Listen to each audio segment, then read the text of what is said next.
Ah, c'est très joli, Jean-Paul Sartre. Donc, Soleil, Mercure, Pluton, en Gémeaux, en maison 7. Donc, on a un amas. La dominante de l'amas, enfin, c'est la plus rapide, donc c'est Mercure. Donc, Mercure est valorisé. Il est survalorisé du fait qu'il est maître des Gémeaux. Pluton est valorisé parce qu'il est, d'une part, c'est la plus lente de l'amas, mais il est aussi conjoint au descendant.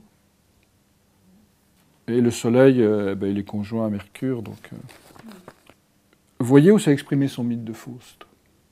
Dans la maison 7 et sur le mode Gémeaux.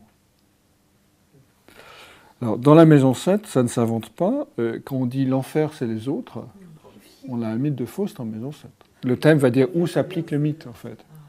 Et il va dire comment il s'applique, où c'est la maison, et comment il s'applique sur un mode Gémeaux, c'est-à-dire par cette incroyable habileté et intellectuelle de Sartre. On nous dit dans sa biographie qu'à un certain moment, il lisait 300 livres par an. Et il a fait une œuvre monumentale. Il a écrit énormément de choses. Donc l'hypercréativité plutôt faustienne. Et il a écrit un autre livre qui est intéressant, qui s'appelle L'être et le néant. Alors vous voyez Mercure, donc l'écriture, qui est exactement entre l'être, le soleil, et le néant, Pluton.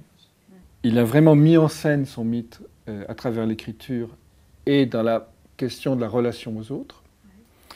Et lui, s'en est sorti par l'enseignement, par le Sagittaire. C'est-à-dire que c'est un enseignant remarquable.